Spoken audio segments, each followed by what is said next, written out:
still mean a group that's not making a profit shouldn't be having any sort of high rent, but that is where that interpretation is starting to come in. So we're going to manage that by bringing any big rises or anything like that to the board, and the board will have discretion on where we'll sit on those.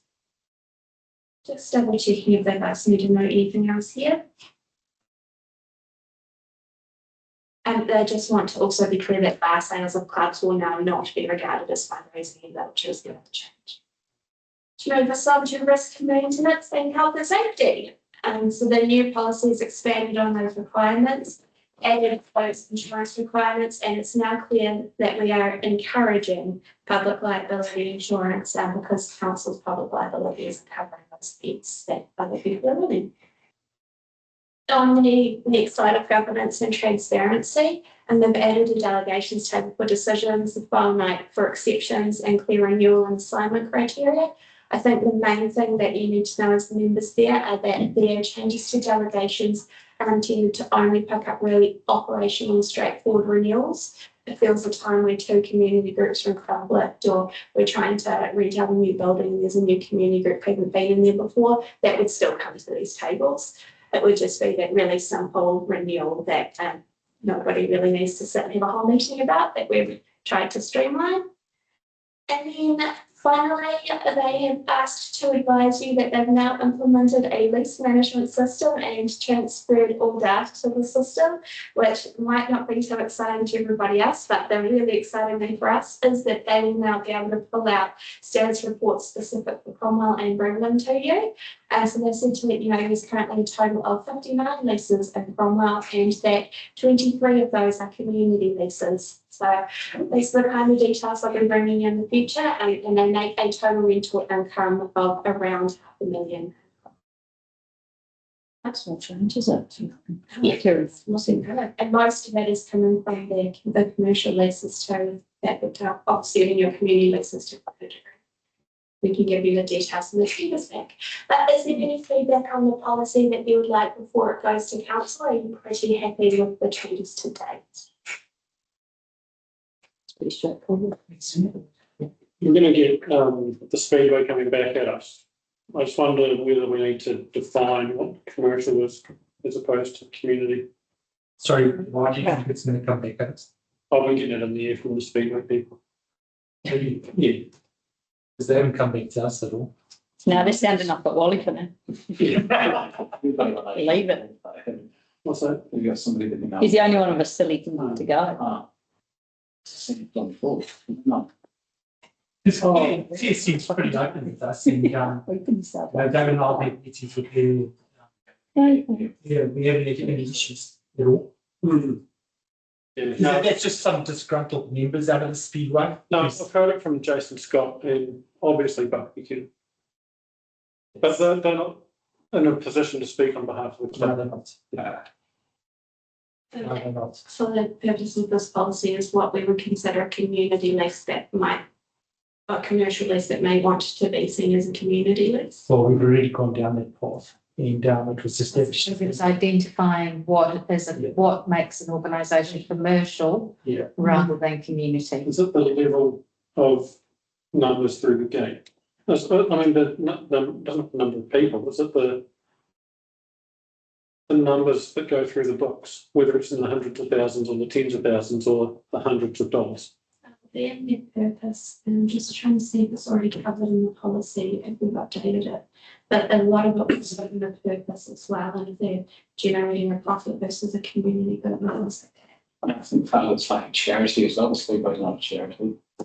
Well, it's an incorporated society. it is a commercially run business, because if you take Wells and Wanaka, all proceeds after costs were given back to the community. That doesn't happen in Speedway. In Speedway, you don't get free entry. You pay to get in there, and then they use their money to either do improvements on their facility or pay staff to run the facility. More prizes, cash prizes. Yeah. So there is a difference, and when they opened up their books to us, they were declaring a $400,000 bank balance, positive bank balance, which is quite a healthy bank balance.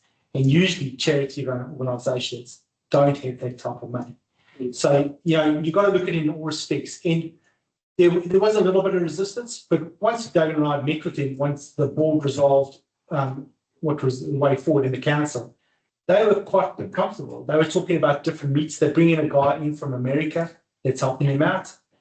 So they've got money to do all these things, and I don't think there should be no merit whatsoever to come back to the board on any argument in that respect.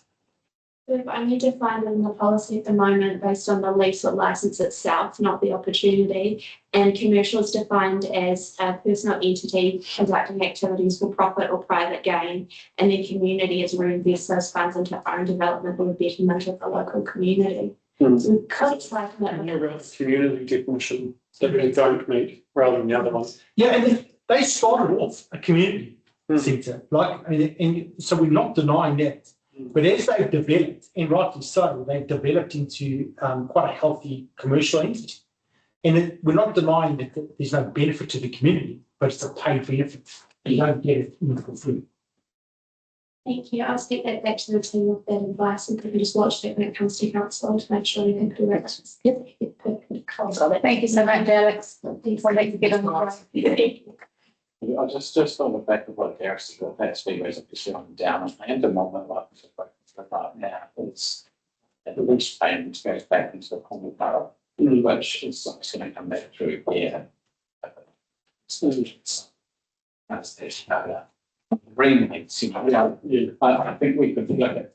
I think we talked about it as it being maybe an opportunity to look at further grants.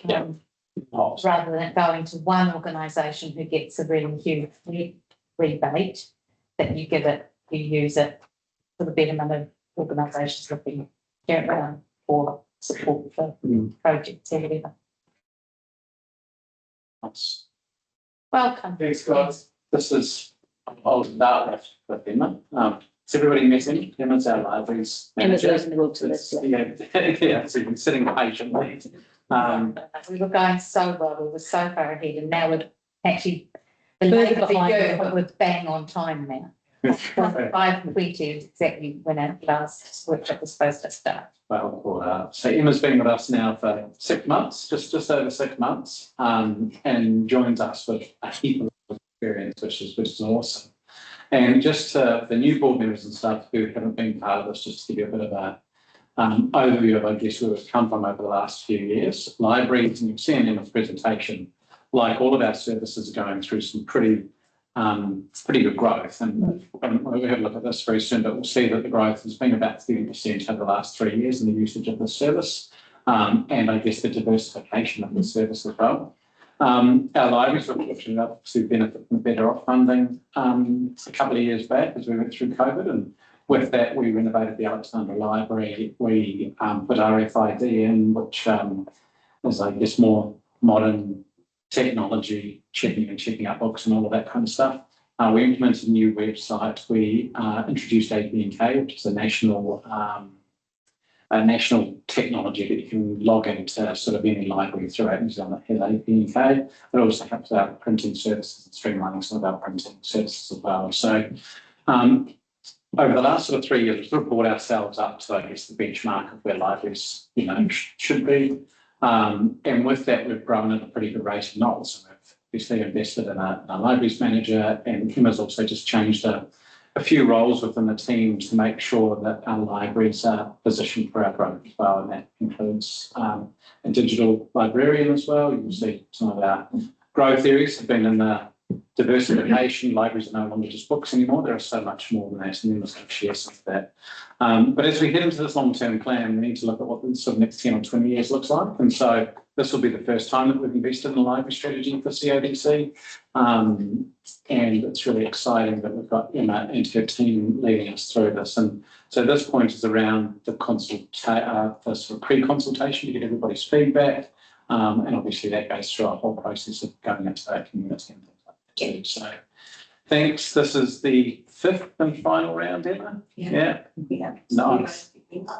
I've met all the community boards, which has been great, and also spoke to the councillors as well. So I've been out Obviously, I'm spread out across the district, so we have 4 main libraries, so I'm often on the road, but kia ora koutou katoa. My name is Emma Sherry, and like David said, I've been here for 6 months. I've also been the library manager at Buller Council on the West Coast, and then at Gore District Council. So I bring about 8 years experience of library manager skills, and I'm used to working in these types of council, the smaller end, although growth has never been a pain point that I've been had to work with, which is what drew me to this role. I thought that was really exciting to be part of. And I'm just aware, hi Mike, behind me, so so that's who I am, and I've got this is our last week of community engagement. We've been engaging with community now for 6 weeks to hear from them about what they want from their library service. I've got some handouts I'm going to give you before you leave tonight, and hopefully you can get people that you talk to within your community to participate. Shall we have some people to complete the survey for us? I'll also send out an email tomorrow with the link to the survey if you want to just easily flip it on to people that you know. And it will also have a report attached to it about best practice in libraries, which we've done. So we have 4 main libraries across a large geographical area here. We have Alexandra, Cromwell, Minnetonka and Roxburgh. We also have some community libraries in Clyde, Omakau and Miller's Flat, and they're open just a few hours a week, which we also service. We have approximately 20 staff over those 4 main campuses, but also covering those community libraries, and only 5 of them are full-time, then some of them are on minimal hours. So when you spread that out over 4 campuses, and you think about having to take into account sick leave, annual leave, health and safety, about how many people need to be in the building, it doesn't leave much flex. So we are delivering excellent value. We're delivering big value with a small team. We got 96% satisfaction rate from our last residential survey. And we offer a wide range of services and programs, including digital literacy support, early learning activities, community workshops, outreach, and access to both physical and digital collections. So when you think about libraries when they first became a thing, it was for books, because that's where you got your information from. You got your information from the non-fiction, and you got your entertainment from the fiction. However, digital technology has meant that information now comes from online, and so we've had to incorporate that in our services as well. We're not just literacy in regards to literature, we're literacy in regards to digital as well. And there's some great research around the fact that if we improve people's digital skills, their well-being increases and their ability to participate in community also improves.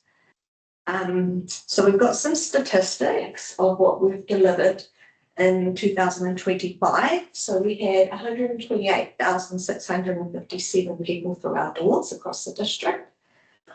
So that works out to be roughly 5 visits per person in the Central Otago region. And I think, David, you said that the last lot of numbers you bring in the saying was around 100,000 for a year. For visitors. Yeah, that's right. It was just under 100,000 3 years ago. Yeah. So that's how much it's growing over time. It's pretty impressive, you know.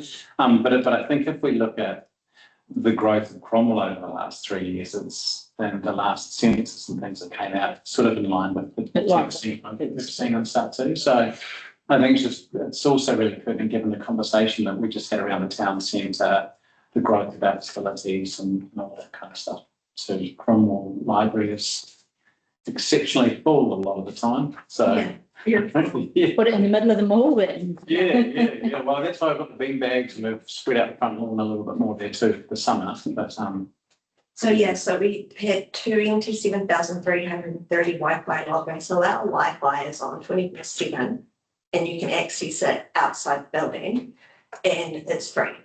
And what we find is people like communities like this, where we've got diverse communities now who come from overseas and want to contact their loved ones outside of normal hours, they'll park up by a library so that they can FaceTime their family and things like that. So it was really beneficial for connection.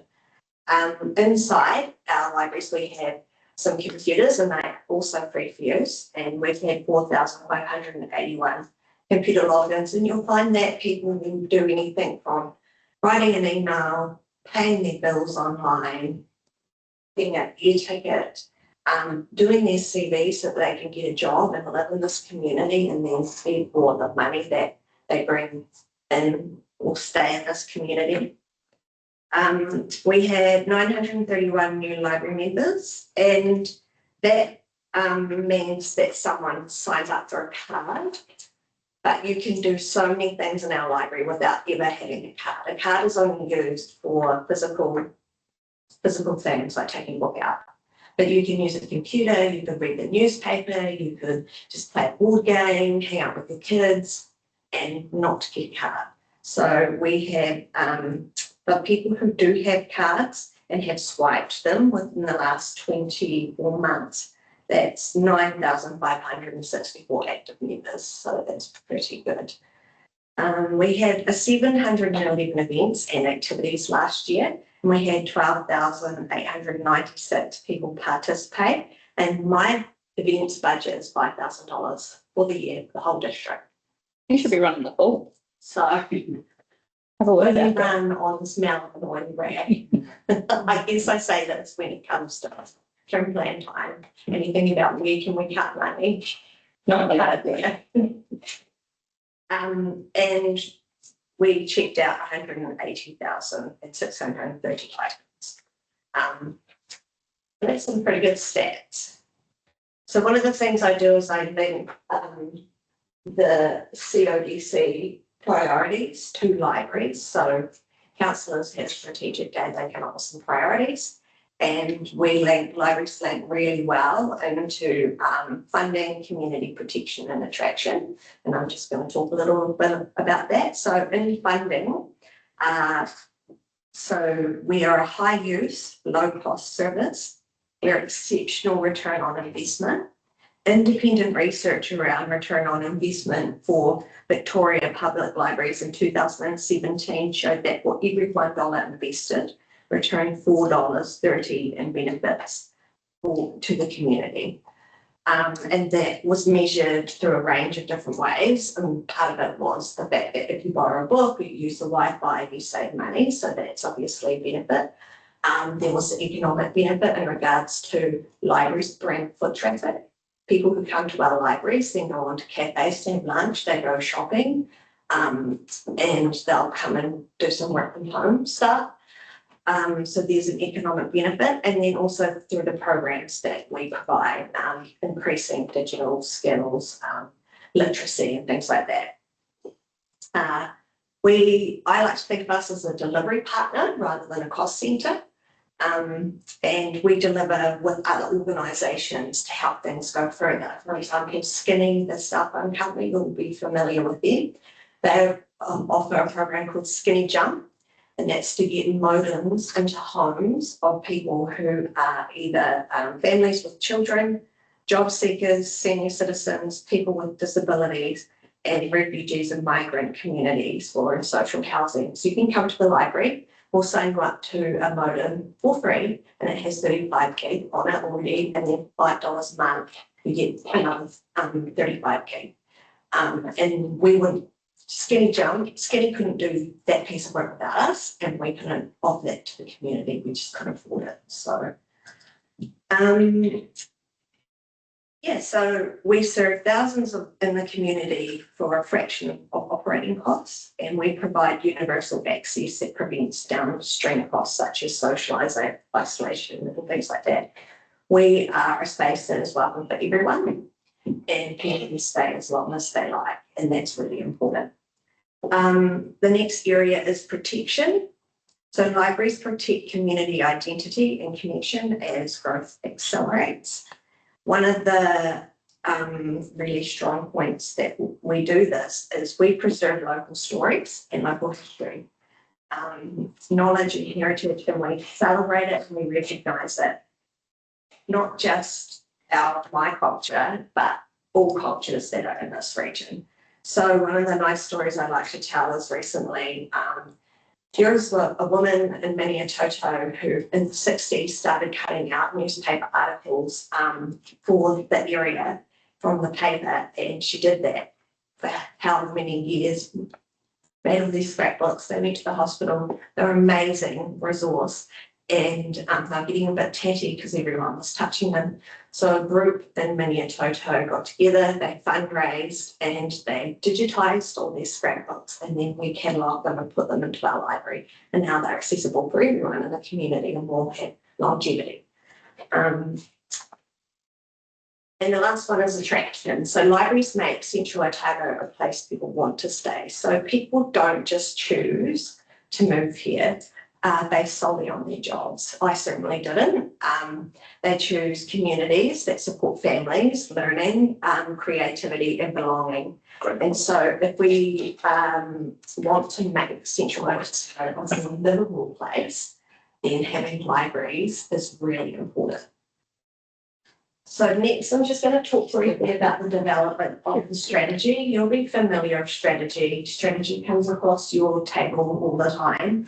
But it's really important that we looked at developing a strategy because we only have finite resources and we need to work out where we want to put them. But we also really wanted to hear from community. And the great thing about strategy is that in a library community strategy, everyone gets to decide. It's not just the staff, council staff, it's not just you guys, it's the community as well. So that's been a real pleasure. We do have some pain points. And I put this slide in after I spoke to the councillors because Stu said to me, everything's going so well. What do you need a strategy for? And I was like, good point. So we've got a really small workforce. I've told you that we're already really stretched. And we also have this rising expectation around digital literacy support. So we need to make sure that our staff are being trained and that they're able to respond to that need. Our buildings are not purpose-fit. They were placed into buildings that pretty much, well, yeah, that was built for a library, right? But it's, we've got some real accessibility issues, things like accessibility toilets or stairs and having no lifts for access in some buildings, things like that. Plus they're very small and there's no breakaway spaces, there's no meeting rooms, and those are the sorts of things that you would see in a modern day library. And we don't have, so in our opening hours don't meet the needs of the working community who commute from Cromwell to Queenstown. That's part of the community engagement I've been doing. There's been a lot of feedback around opening hours. It would be great if we had a late night because then I could come down after, being at work, Queenstown, wherever. It'd be great if you were open more than just that little window on a Saturday because I've got to take my kids to sport then, so that's the only time we get to access the library, so all those sorts of things. But to do that, I can't do that with the team I've got right now. Is that what this is? Is this a late night trial? No, we have tried it in Ranfurly, but I guess it's become more pertinent here because so many people commute in this town, you know. Yeah. And you're right, Saturdays though, if you don't, if you work school hours and the kids are in aftercare and then you play sport on the weekend. I think My school takes me to Ranfurly on the weekend sometimes and Wanaka and Queenstown and. Perfect at their libraries, we can share books. I think the main thing is that we can look at that and we can go, yeah, that is an issue, but I can't just roll that out tomorrow because I don't have stuff to do it. So, and also as our population grows, the pain point of providing books are going up. I think I can't remember how many years, but they're up by 30%. You know, the population's growing, so demand on content grows. So I have to keep up with that. So those are our pain points. The timeline for the strategy is that the initial planning workshop started in November, and that was internal stakeholders and council. In December and January, we undertook a research report to ensure library strategy is built on evidence, not assumptions. And I will send that out to you. In February, we had an all-star work day of training, and that was great. That's the first time they've ever come together as a full team. Some of them had never met each other, and they've worked here for years, but they're on the other end of the district. And so in March and April, we're undertaking the stakeholder community engagement, and in May and June, we're going to develop the strategy, and then I'll come back with a draft. And we will hopefully have it all signed off by July. It's quite succinct, quite a quick process of strategy. I've enjoyed the process. So I'm not going to go into details about this, what are other libraries doing in this space, because it's all in the report, and you've had a long day. So we'll just move to the next one, and I'll just talk to you briefly about what we have been doing for community engagement. So we've done a Let's Talk survey, and that's been on our library app as well. So people can do it online, or we've been giving out hard copies in libraries, because we understand that not everybody is tech savvy, especially some of our library users. So we have interactive idea boards in the libraries, and these have actually been the most popular, because people can just bang an idea on, and it's not a whole survey. And we've been taking those out onto the streets. And I actually met Mike on the street when I was doing the Cromwell one. So it's been great. We talked to about 50 people in 2 hours. So Was that something plus? So There was a day we were doing the play where Mike and I were doing the tour, and then you two were just doing the shopping in school hours. Yeah, I know, but the school email we were paying. Wally was at work though, eh? That's good. So you're just normal people doing normal jobs. Yeah, you're right. Anyway. it was really good. One of the reasons we wanted to go out onto the streets is because we wanted to talk to people who are non-users. So we wanted to get away from the library, and we have a working partnership with Paper Plus, so we did that in the past. And Cromwell. And what we got back was they actually didn't understand our offerings. So that was really good information that we need to do a better job of marketing ourselves. So yeah. Then we've been also doing targeted gathering insights with groups and one-on-one organisations that we work with and stuff like that. And we completed engagement with library staff and wider council. So that's it. That's me. If you got any questions, that's right. In the email there will be some questions for you. If you could reply to them, that would be great. But yeah, if you have any questions for me, that'd be great. How much is your budget shaping your strategy? How much does your budget being so limited shape the strategy in terms of what's feasible? Like, if money wasn't an issue, would it look, do you think it would look considerably different, or is it real world strategy? Well, for us, the strategy is aspirational. So we haven't gone, well, we only get this much, so it has to be out here. We're going to go, what do we think we need to provide the best service for this community and fair, and work back from that. Good. And so you'll see some of that stuff from the long-term plan, and some of the planning of, I think just the tail end of that, so this district is spread over 10,000 square kilometres with 28,000 people, and with servicing communities, some have 50 people living in them, others like this one have 10,000. And the service, like a lot of our council, but I guess particularly with libraries, we deal with such a diverse range of users that come and use our service, that it's really pertinent now to do the strategy to understand how we need to best service our really diverse and diversifying community, be it population, cultural growth, anything that's happening out there. And I think like a lot of what CODC does, one size won't fit all. I think within the strategy on having an aspiration go, how do we achieve a good service, good value for money and all of that kind of stuff, as well as having probably one of the last places in any community that is free, come as you are, use it as you need, which is pretty awesome. And yeah, it's an awesome time for us to do it, hey? Yeah, like talking to one community board member and they said, well, we've got a library manager, those people just have to drive in from the farm to it. And I said, we're making assumptions that people have cars that they can drive, that they've got money to put in their, petrol to put in their cars. So we have to just step back and go, this place-based service that we do, is it the best for our community? Yeah. Love it. 5 from 5. And maybe some new buildings.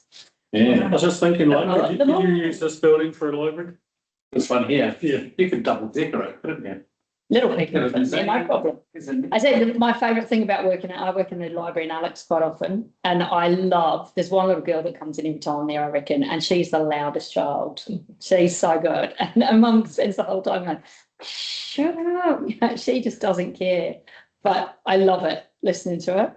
So that mezzanine floor in there is actually bloody cool, because you're far enough away to do your work, but you can hear that stuff. But not having the meeting rooms is probably the biggest disability of that building. Yeah. And obviously that it's a mezzanine, you've got to go The upstairs. most amazing library I've ever been to was in Helsinki, their library. Oh, yeah, that's pretty cool, actually. Yeah. Wow. Yeah. It is incredible. So if we could build something like that, that'd be. Oh, yeah. It would take up the whole day. About maker spaces, there were people on sewing machines. It was there were everything. people in Yeah. woodworking rooms, there were people in Yeah, we were- recording studios. Sound, everything. I Yeah. haven't been to Helsinki, but Blenheim. Field trip. Let's go.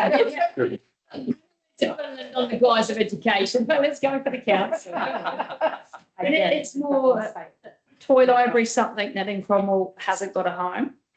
And it gets moved around and it's not, and you're talking about digital, but I think families as well, toys and physical. Yeah. We should probably bring that in more as well. And we don't, toy library's an entity of its own, but trying to combine things like that would be. They have a thing called the Library of Things. Yeah. Where you can like hire like a chainsaw or whatever. And like, we can do any sorts of anything. Yeah. But we need this, You've got the space to do it, yeah. But we're talking about like toy libraries come up for, we're talking about Paul and, oh no, it doesn't fit each of that. Oh no, it doesn't fit here, doesn't fit, but they haven't got a home. Things like that. It's a strategy like. Now you've got the opportunity to put that together, thinking that big would be helpful, because we are looking at that spatial planning for what this entire CBD needs to hold. Does it need to hold teenagers? Does it need to hold, all of that? There's lots of different aspects to it, like you say, not just, I don't think it's just books and digital either. It's like, we need to get our heads around the fact that the library isn't just a book, a DVD, or come and use a computer. Yeah. So it needs to be bigger than that. Because those libraries are the best, it's not what you would call a library, it's a community hub. And we couldn't call the hall the hub, so let's call this the hub. We couldn't call the whole. Well, we could have, but we Bill didn't. was sitting behind me and I wasn't prepared to take that one for the team. 7% said it, I thought. All right. Well, thank you, and Thanks. thanks to all of the people watching online too. Yeah. It's appreciate it. Yeah. Thank you. All the people. No, Bill's on Facebook. Can't be doing both. He's Facebooking us our thanks though. We've got to thank you. We saw. Yes, we are. For a moment to hold your secrets in. Hold your secrets in. Yeah, as I said,